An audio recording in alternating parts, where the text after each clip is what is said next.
So I will present Professor Petre Buneci presentation. He is a professor at the Ecological University of Bucharest, and the title is The Role of the Romanian Orthodox Church in Preserving the People in the 20th Century. One of the elements that have contributed to the formation of a special identity of the Romanian people is the spiritual one that represents a reflection of the new universal religion that emerged at the beginning of the Middle Ages, namely Christianity. Without a doubt, Christianity accompanied, influenced, at the same time was the living flame of guidance that helped these people to pass through the darkest grace of history.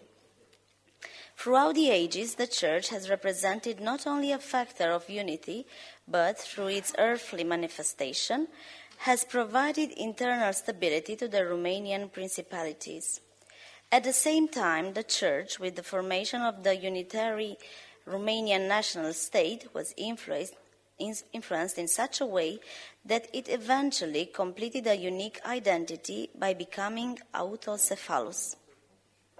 The purpose of this work is to point out a few elements that have been detached or created by the Romanian Orthodox Church and that have made our country what it represents today.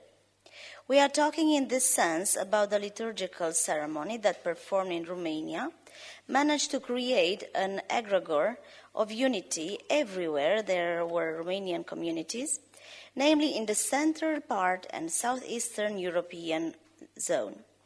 Another element is represented by the school that has its beginnings in the monastery halls and which represent the main instrument of identity, affirmation of Romanians in the modern age.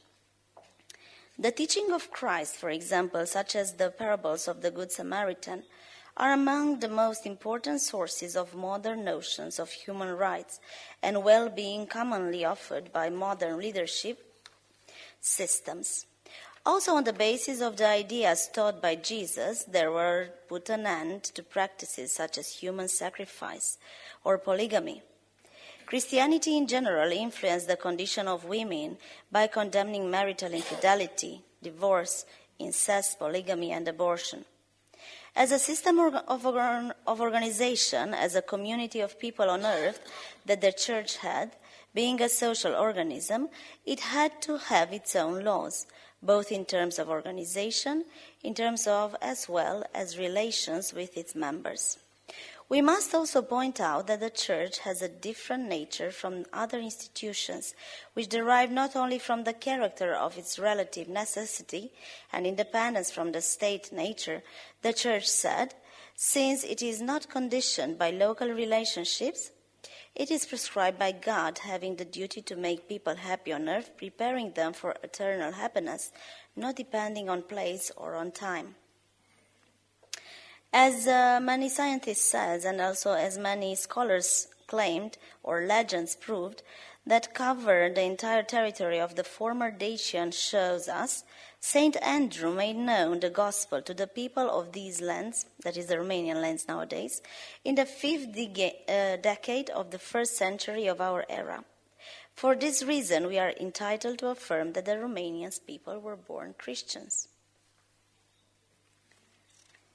It is important to remember that our great Romanian poet, Mihai Eminescu, maybe some of you heard of it, who saw in the Church the important role of preserving the Christian faith in the development of the Romanian culture and language, said, I quote, "The Church is the spiritual mother of the Romanian people, which gave birth to the unity of the language and the ethnic unity of the people."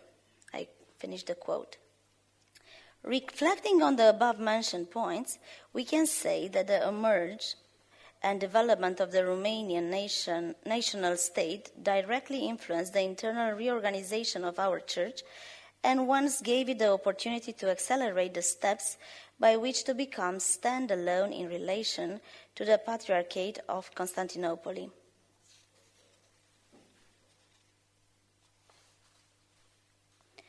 The professor here is making an analysis And he's presenting a history of the Orthodox Church in the 20th century that I'm sure you will read in the published text.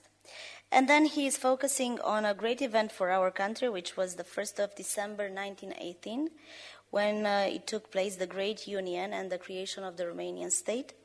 So he says the Great Union of 1918 was presented in dozens of works, especially of the 100th anniversary of this great event, which took place recently, but we will briefly present some aspects regarding the role of the Orthodox Church.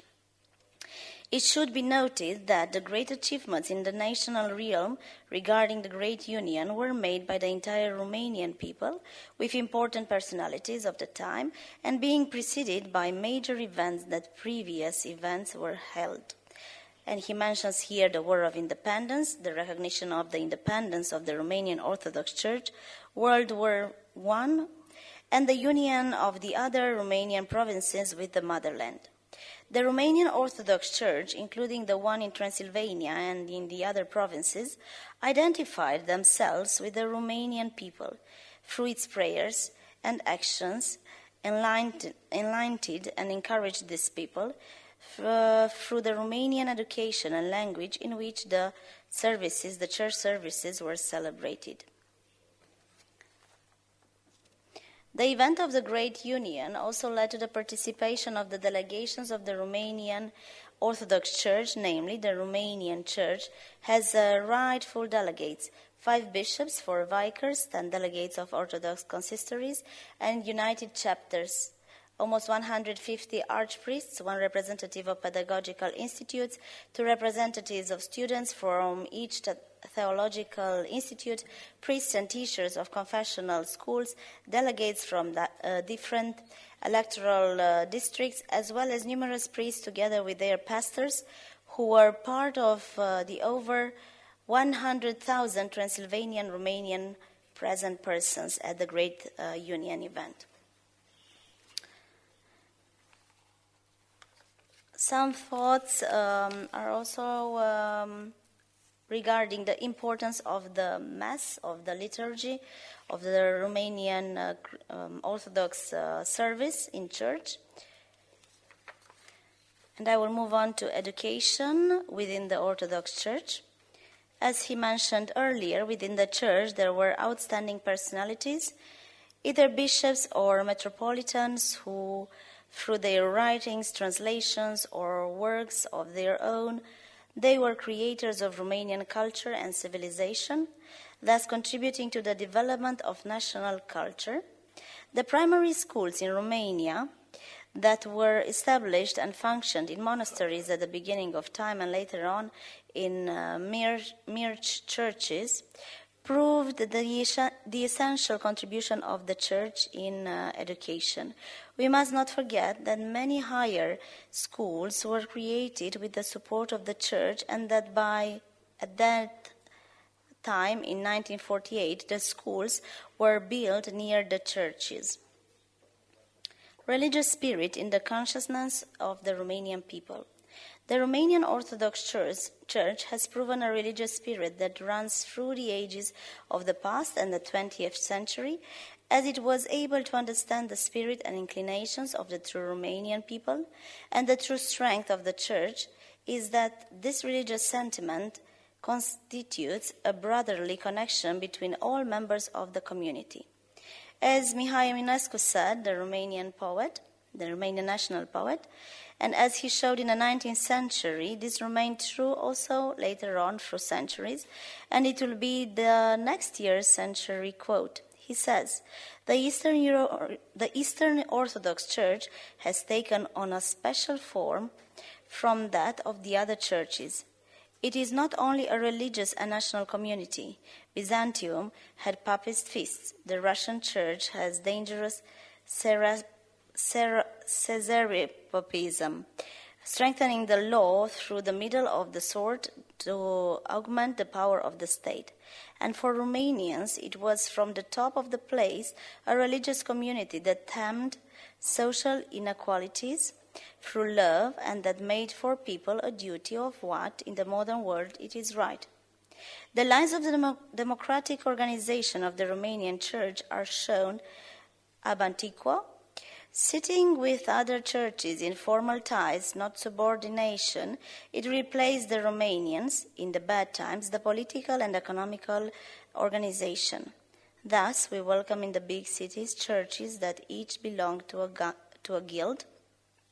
And in Transylvania, we can see that it has become everything for Romanians. It organizes and maintains primarily education, the classical secondary education, and so on, even the real one of the people. It is true that many things have changed since then, but in essence, things are carried out in this way because the Christian man tries to shape his own life after the prototype of a moral man, as he said, Jesus Christ, and as we all know, trying to restrain his instincts and impulses. This inner spiritual unity of man we call personalism. Nikifor Kraini called it a nostalgia of paradise. Religious belief in God and the institution of the Church makes both man and collectivities strengthen in daily manifestations and progress. It is worth pointing out that for the Christian man is not important the profane or historical time, but more the liturgical time, which generally reveals itself through signs that we encounter in religious writings, and that often give us some landmarks such as prolonged drought, heavy winter, and so on. The Romanian people are a faithful people with a sense of moral exaltation and connection with God, justice and sacred justice. This Romanian balance, as Father Dumitru Stăniloae pointed out, consists of, I quote, the spirit of complex synthesis of our nation through the persistence of the Latin character and of Orthodox Christianity in the ages. I ended the quote. Concerning the fate of these people, we could present another quote from the speech of the Ecumenical Patriarch, His Holiness Bartolomeo of Constantinople. He said, "We wonder and give birth to an unspoken admiration in us that almost 1,000 years after the martyrdom of Saint Sava, the population of these lands, after countless persecutions, he kept his Orthodox faith and Latin one. It is a true miracle of history. Given the current size of the Romanian Church, we are powerless to explain how this great Orthodox people suddenly emerged from the darkness of history in the 14th century to assure all of humanity that they had survived as a united people, although almost unknown for centuries. As the new Ulysses returned to Ithaca, escaping racing and danger, the Romanian people returned to the light of history, avoiding cultural alienation and assimilation by other foreign peoples. Perhaps the secret of this miracle lies in the strong and unwavering faith of these people." I ended the quote. The professor also offers some conclusions of his study, and I will read them. "We believe that we should ask ourselves the question, which are the pillars that have strongly kept the Romanian Orthodox Church in the 20th century as the most important institution of the country?